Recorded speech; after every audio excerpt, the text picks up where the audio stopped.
You can see the influence when you play this game.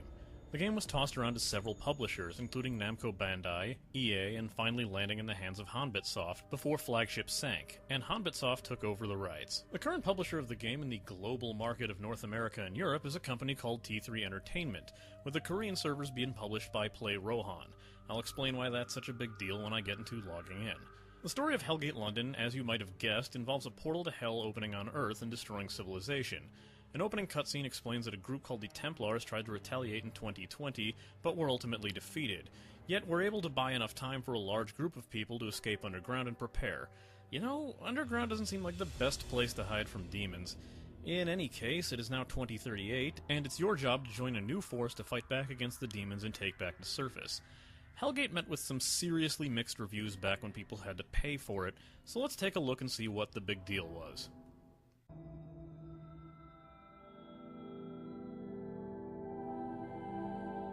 I'm a bit torn on the graphics. Character models look okay.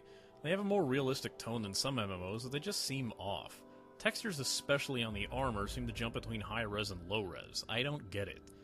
Environments are a severe downside. Sure, I know this world is a post-apocalyptic wasteland, but while certainly fitting of that setting, the graphics seem very muddy and repetitive. You'll spend a good portion of the game in underground tunnels, sewers, and abandoned train lines, and you'll probably be sick of looking at them within a few hours. While sometimes you might think a texture doesn't look too bad, a closer inspection shows how blocky, flat, and lifeless they look, but this may have been a specific design choice as a lot of the dungeon environment maps are randomly generated.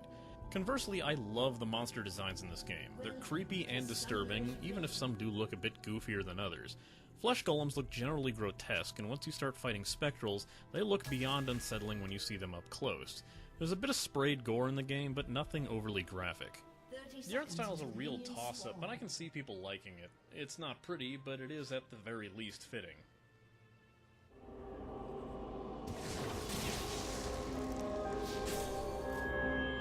This is another game that relies more on a haunting atmosphere than any real musically driven score. Sure, there's music, it's mostly orchestral, sometimes given a heavy techno beat or a bit of electric guitar, and it's pretty damn good, but like Eden Eternal and other 3D MMOs, the music plays for a bit and just stops. When it does play, it's usually just a very haunting score, almost building up to the inevitable silence and the creepy background sounds. Speaking of, this game features some fantastic sound work. Depending on your class, the most you'll normally hear is your gunshots or sword slashes, but there are plenty of demonic growls, undead moans, creature shrieks, and skittering to put you on edge. There's even a bit of startling to be had when certain creatures like the Fellboars spawn in with a shriek and a plume of flames. If that wasn't enough, outdoor dungeons are usually punctuated with the sounds of distant gunfire and people screaming or children crying, making you realize that you may not be fighting this war alone, but you sure as hell aren't on the winning side. The game loves its some music stings, and you'll hear them most often when turning in quests or completing them. When completing a lot of quests in a row, you'll be bombarded by the same stings over and over, and I find a lot of it generally amusing, especially the drunkard in Charing Cross and the shopkeeper in Oxford Station. Shuttlecock. What an awesome word. I wish I sold a shuttlecock. Whatever the it is. You bear a striking resemblance to the average Antarctica penguin. I need money for booze and prostitutes. Hurry up with a goodbye already. I'm rapidly losing consciousness.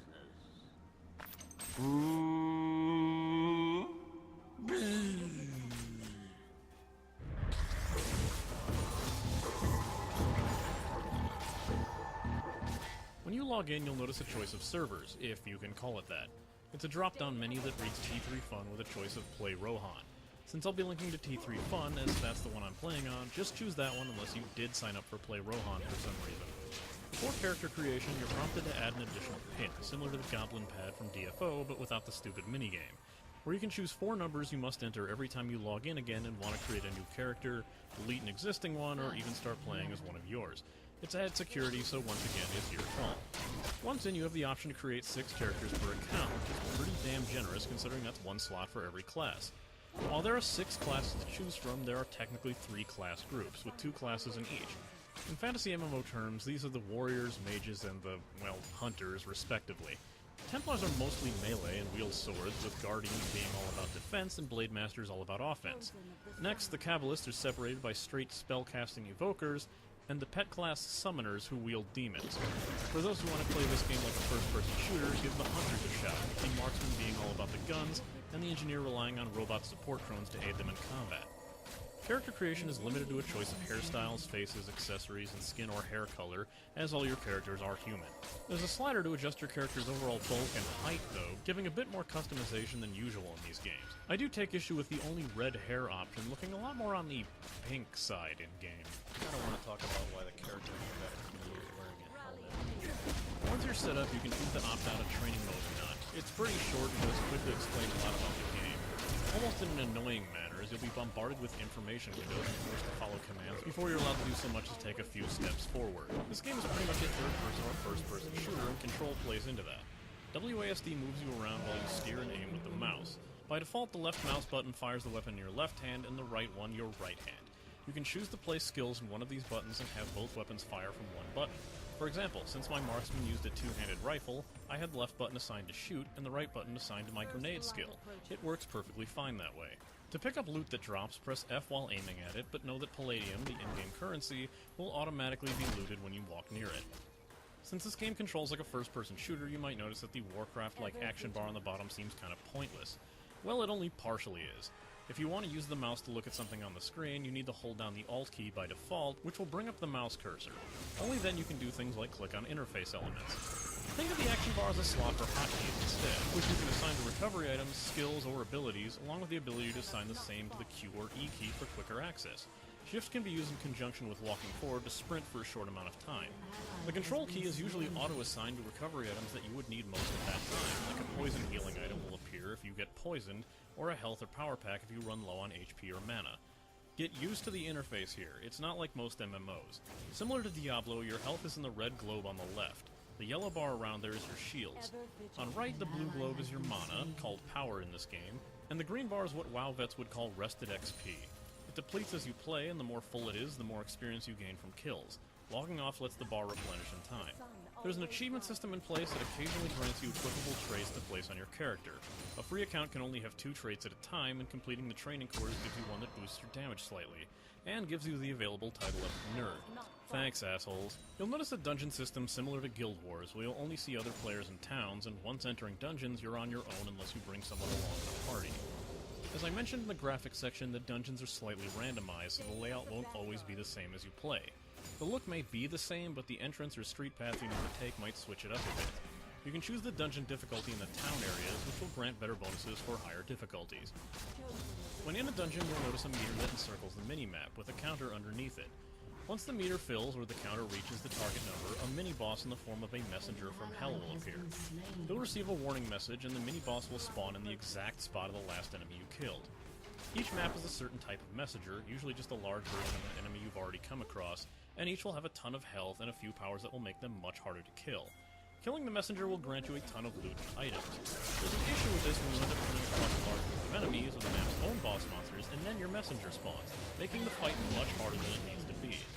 Also, I'm not sure if this is a bug or the game is just trolling me, but I've killed a messenger only to have 2 more messengers immediately spawn from its corpse.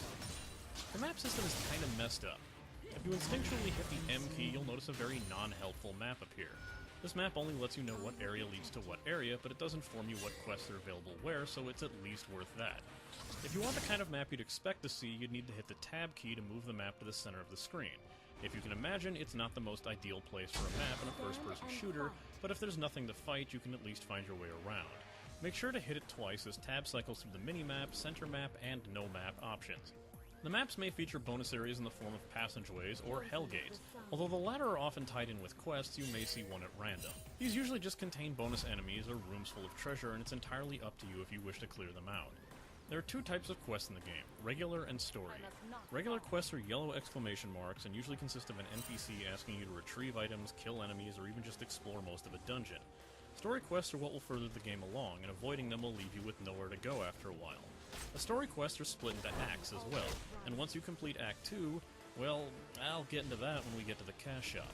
When starting the game, make absolutely certain you don't take the first regular quest you see from the NPC named Stark unless your character is level 3 or above.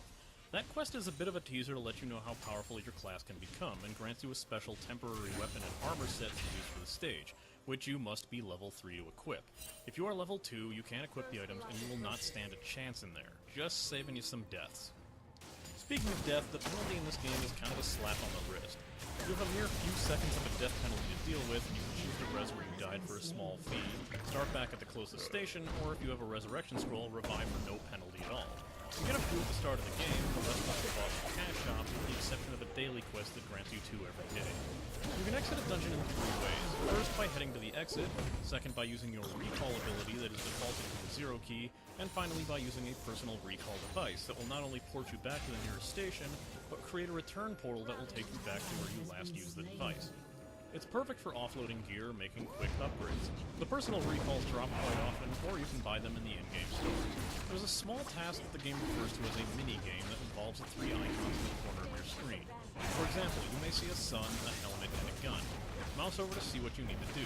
In this case, kill 6 spectral monsters, loot 3 armor pieces, and 1 gun. Complete the task and you'll get some free loot.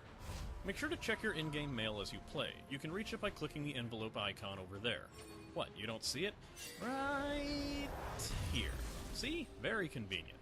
If it's flashing, you have new mail, and sometimes the game will grant you cash shop items for reaching certain levels. You can also hit Z to open and close it. Much better option. Each level grants you a skill point and some points to upgrade your stats. While the skill and talent trees are pretty easy to figure out, the stats serve a dual purpose. In addition to serving as normal RPG stats, they also directly relate to the armor and weapons you can equip. Each equipment piece costs a number of stat points to equip, and if you don't have enough, you cannot wear it. The better the armor is, the more points it costs to equip, so don't think you can deck yourself out completely in legendary armor. Now, I hope you packed a lunch, because the last thing I want to talk about is the inventory and item system. You might actually spend more time in that screen than you will playing the entire game. First off, it's very Diablo-like, meaning that the items take up varying amounts of squares on a grid. Small armors and one-handed weapons take up 3 or 4 squares, while large weapons and chest armors take up a whopping 6. You are going to run out of room constantly. Most usable items only take up 1 square, however. There is a way to deal with this, and that's through disassembly.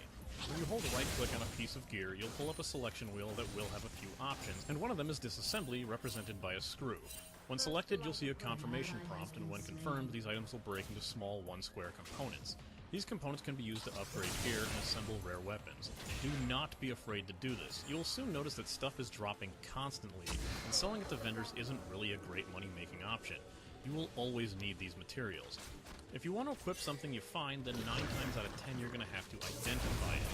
You need 1 analyzer per piece to do this, and while they drop here and there, you're best off buying them. When starting out, you'll be enraged that the nice, high-quality item you just found is useless because you ran out ages ago. Later on, you can afford to buy them easily enough, but the practice gets annoying. You can choose to equip 3 sets of weaponry, which is nice when you're dealing with monsters that don't respond well to a certain type of weapon or element of attack.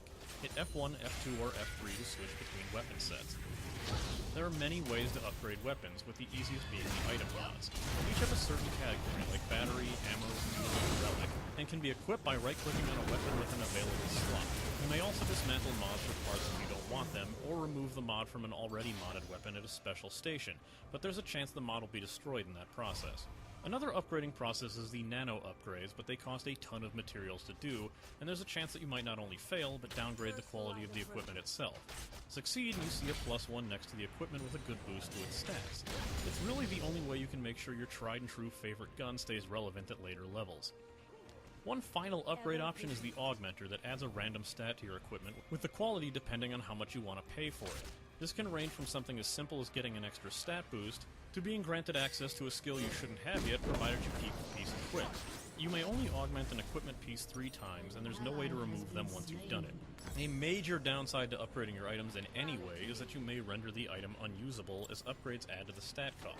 I once crafted a weapon to do some insane damage, only to find out I could no longer use it unless I gained some more stats. Be very wary of this.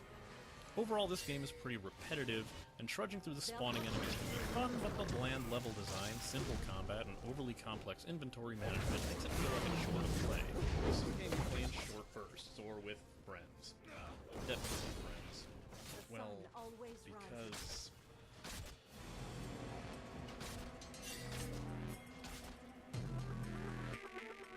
This game is quiet. Too quiet. It's not nearly as quiet as Myst, but you'll probably notice that not a lot of chatter goes on. The most talkative channel, if you can call it that, is simply named Chat and will appear in a dark orange text. To access this channel, type /chat. You'll notice that a lot of the time it's staffed by gold spammers, but occasionally you'll see conversations happening in there, even if it's usually just people selling their items, looking to buy, or asking questions about the game. The chat filter is kind of broken.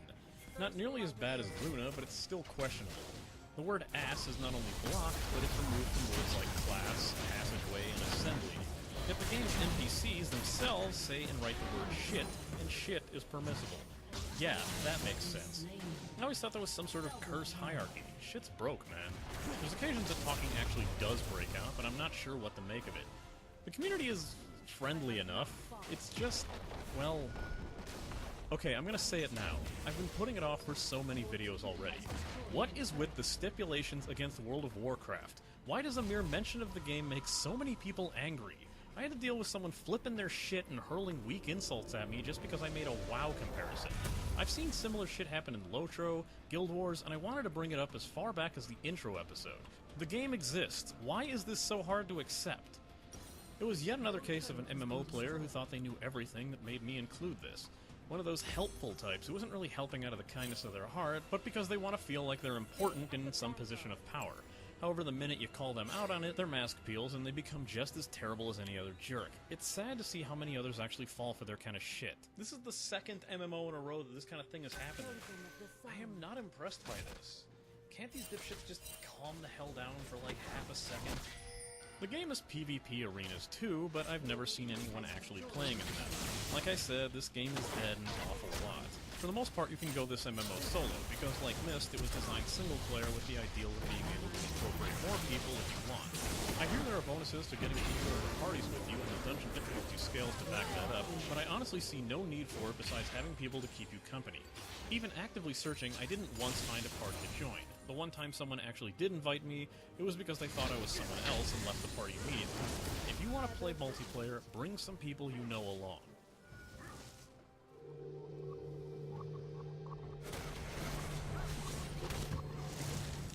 This is a pretty simple cash shop with some clear and obvious purchases to make. Like Lotro, you can't access this whole game unless you pay for it. Once you complete the second act and witness the Meet the Father cutscene, you'll find that all your quests ask you to head to an area beyond Waterloo Bridge Passageway, yet the gate will not open for you. This ends up being the most asked question in Hellgate, and is the equivalent of the Warcraft Baron's chat favorite, where is Mancrick's wife?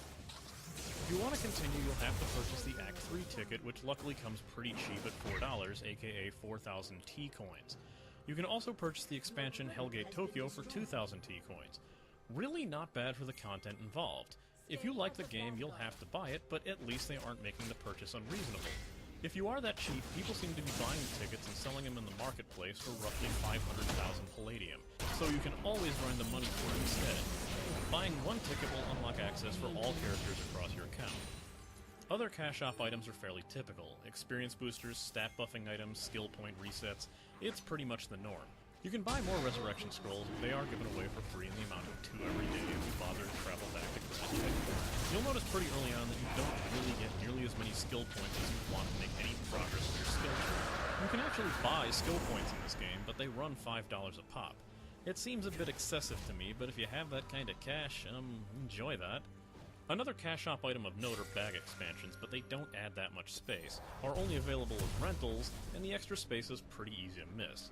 There's one particularly useful item you're given for free once you reach level 10, the Auto Dismantler. Once you use it, it will last for 8 hours of playtime, and you can set the quality of the items to dismantle. When you have it set up, the items that match what you set by the Auto Dismantler will be automatically looted and dismantled. This is a serious time saver, and probably the best item you're given for free. You are going to miss it when it's gone. It's an absolute godsend unless you're some sort of pseudo-intellectual who believes that you're somehow better off without one.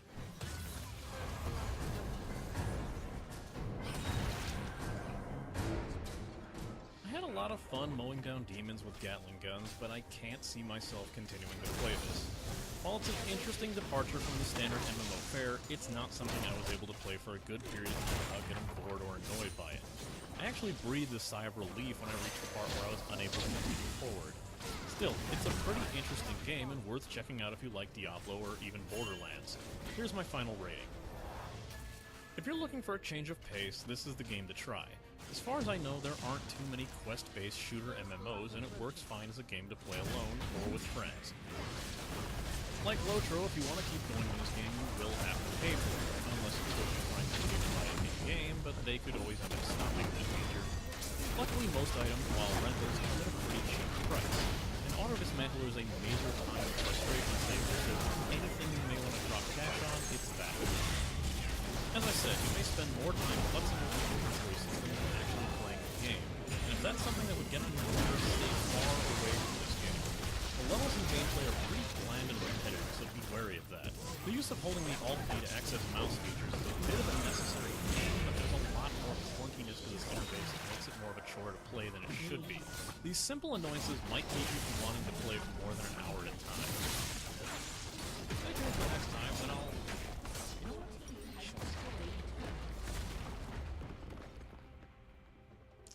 Alright, Rusty Hearts. Speaking of upcoming episodes, there's a poll now available on MMOgrinder.net in which I've listed 10 games you can vote on. Also, remember to check out MMOgrinder on Facebook and Twitter.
League of Legends is gonna win this, isn't it? I really shouldn't have put that on there.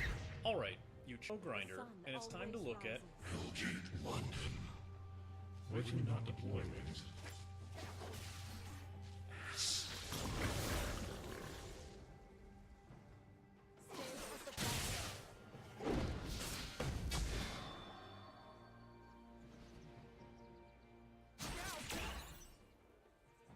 Back when I started this show, one of the first things I was told to review was this game, as it was pretty brand new at the time.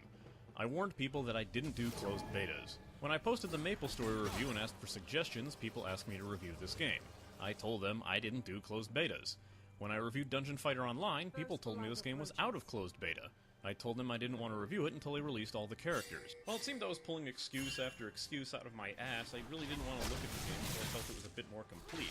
Closed betas and missing characters doesn't exactly scream complete to me. So, it's finally time. This is the MMOgrinder, and it's time to look at Rusty Hearts.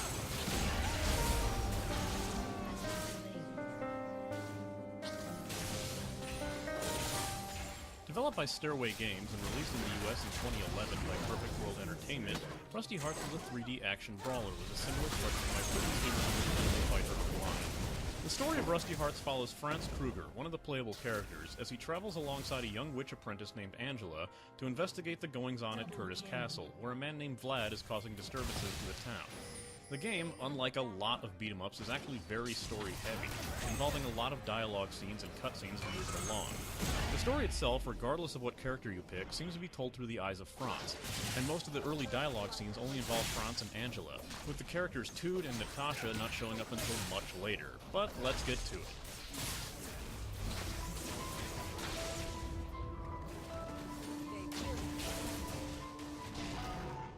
This game is very stylish and seems to be built around a gothic horror setting with a heavy manga and anime influence.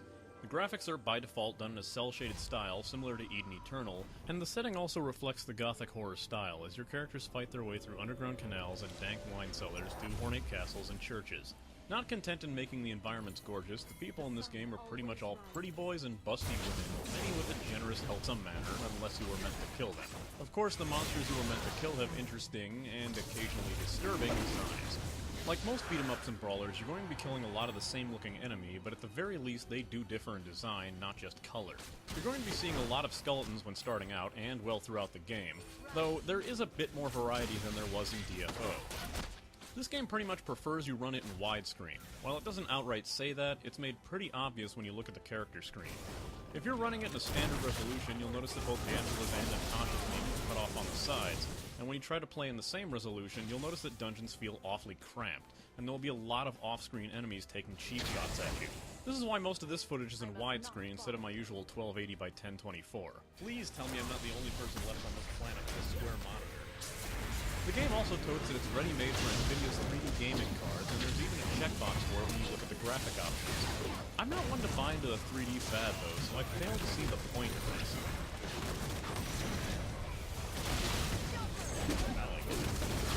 There's a bit of camera control in the towns, but the dungeons have fixed or swaying cameras that you will have no control over, and that might get confusing. Camera control is also laid out pretty oddly on the keyboard, but I'll get more into that when I cover gameplay. All in all, the style is very well suited by the graphics and is only punctuated by the game's soundtrack.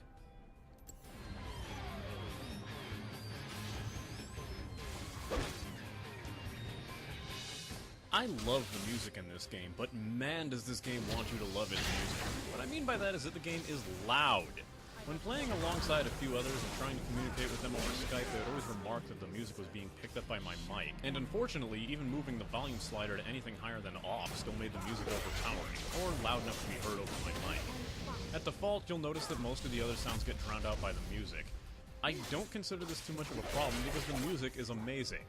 While I'm not a big fan of the songs that play in the first few stages, once you get into later stages, it becomes a real driving force to make you want to push through. The boss theme also helps that quite a bit. The music is another mix of classical instruments, especially violins and pianos, with the occasional techno beat or electric guitar riff. Think of the soundtrack to a post-Symphony of the Night Castlevania game and you'll know what to expect. The title theme and town theme are low-key, almost soothing, and liked by many, but my personal favorite tracks are a toss-up between the cafeteria theme and the wine cellar theme. Sound, on the other hand, is a bit more repetitive, especially in the voice samples for characters, as you'll be sick of Angela yelling, "Ha!" or "Yeah!" after a few dungeons, so maybe it's a good thing the music drowns out most everything else. This game does feature some voice acting, but it's not without its issues. I don't want to call it outright bad, because it seems there's enough life behind the voices when you hear them, but there's some pretty spottily delivered lines. Franz talks in a voice that's part solid snake-reading emo delivery, and I can't really hear him half the time. It also seems like the game didn't bother to program the timing of the voice clips, and characters start talking over each other or get cut off early. It's a mess. You'll get your first taste of this in the opening level. Is this the final showdown already? This guy's got no structure.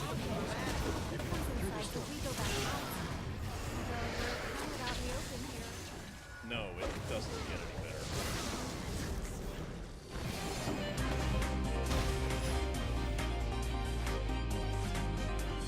The game starts from a launcher, and when you hit Start Game, it will update any recent patches before it starts.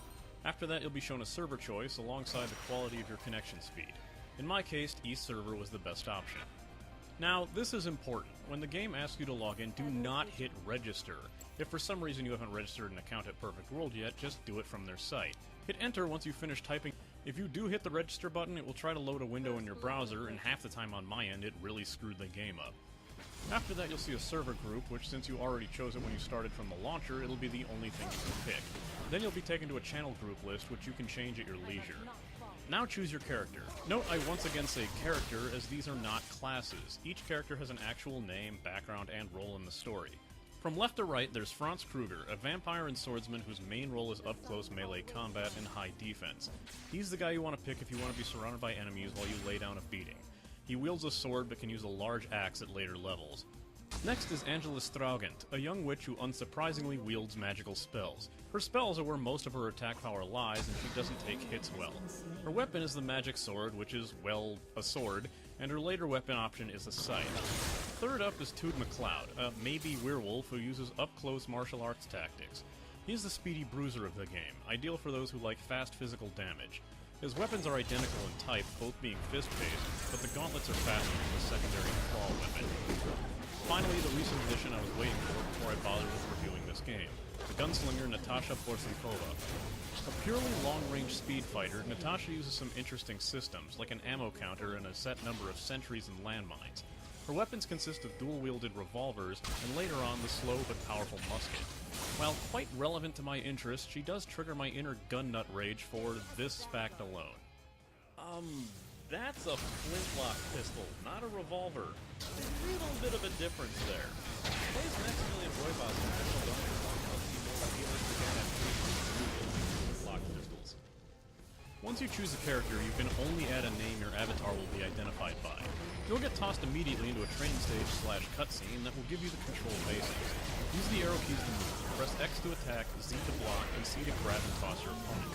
The exception being Natasha, who will only backdash when pressing C. Press space to jump, where you can attack in midair, or do a downward striking move if you hit block. You can also dodge roll by double tapping a direction, but this move, along with the grab, differs a bit with each character. If you time blocks correctly, you can activate the Jest Guard skill, which nullifies damage, reflects projectiles, and allows a super move counterattack. Your skills are assigned to the A, S, D, F, G, and H hotkeys, which you can customize as you unlock them. Unlike DFO, there's no button combinations to perform skills, so proper hotkey placement is essential. You can also assign buff skills to F1 through F4 and usable items to 1 through 6. Your health, mana, and AP bar appear on the top of the screen. The red health bar is, of course, your hit points, the blue mana bar relates to your MP for skills, and AP fills with yellow as you attack or get attacked. AP serves two functions, either allowing you to cancel a direct attack by double tapping a direction, or unleashing an awakening move when the bar is filled, but you won't see your first awakening skill until level 20. Unlike DFO, you do have the option to play with a gamepad, but the game only seems to support the Xbox 360 controller, if the control guide is any indication. I tried using my old Sidewinder pad just to see if I could, but that didn't turn out so well. I personally find the controls a bit easier with the gamepad, as it lends itself well to the gameplay, but it's a matter of personal preference. This game does play on a fully 3D field, so rather than lining yourself horizontally like you would in DFO or any other 2D beat-em-up, you can attack in any direction. This game is a lot more slow-paced than other brawlers, especially DFO, and I find it much easier to follow along in the action and keep track of my character. Think Devil May Cry, Turtles in Time Reshelled, or The Bouncer, not Streets of Rage, Turtles in Time, or Castle Crashers. Once you reach town, you'll be given a few more quests that will give you more incentive to head into dungeons. You can rotate the camera by pressing Q and E. You can hit M to bring up the town map and see what quests are available. For example, a blue STO is a story quest, a green NOR is a normal quest that won't advance the plot, and an orange exclamation point is a turn-in. You'll notice a few other types when you get further into the game. Be sure to gather most available quests before you head to the dungeon area. Many quests ask the simple MMO standards, as well as the stuff you'd get from DFO, including time limit quests and going through uncertain difficulty levels. Some ask fairly ludicrous things, like breaking 200 wine barrels, killing 500 skeletons, or collecting 240 ice stone shards, but thankfully these are hardly the norm. You can complete most quests with only 1 or 2 appropriate dungeon runs. If you take the time to read it, some of the quest text can be absolutely hilarious, especially Angela's general rudeness or fourth wall breaking. To find a group of dungeons, head to its portal. Dungeon portals are swirling purple masses that look like Warcraft instance portals. Approach one to be taken to the dungeon select screen. Here you can select the stage and difficulty you unlock. One thing I missed in DFO is the quests available on it will tell you what dungeons would apply to what quests, but at least you can easily access your quest tracker on here if you need to. Okay, now once again I'm going to talk about dungeon runs, and if you've recently seen my Dungeon Fighter Online review, then this is going to sound really familiar. If not, well, let me get you up to speed.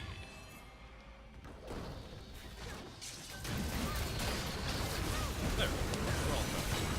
So yes, like DFO, you head around the rooms, killing off the enemies and see until the door opens and then to continue onward. You fight until you find the boss, and if you kill the boss first, the rest of the enemies in the room will die. After that, you're given a completion rank and bonus experience, and then you choose from a list of cards to gain an extra item or money. Then you're given the option to replay the dungeon, pick a new stage, go to a store to repair yourself, or leave and head back to town. Pretty much the same thing. The dungeons start out fairly simple, but get pretty complex later on, involving multiple paths, multiple floors, secret areas, required paths, paths, and even keys to access certain rooms. Some dungeons will have an instant quest door which will only open when you've completed a listed condition or are on a certain quest. Bosses usually follow the same better version of enemy you've already killed route of DFO, but some get extremely complex and require more strategy, such as a giant creature you have to freeze with a beam, or an armored knight that is extremely vulnerable to just guard counterattack. The ranks given are more involved than DFO too. It's not based solely on your combo percentage, but takes in the style of your combo and how many times you are hit.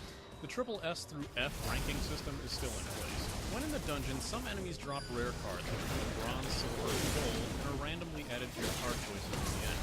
A rare card will be a weapon or armor piece of decent quality, and you have the option of choosing a card once more for a fee if you didn't pick the card you wanted. Since you do have to repair gear, it's best to do so in the dungeon store, but the cost is relatively higher than it was in DFO, but you still should be able to afford it if you don't buy too much stuff in town.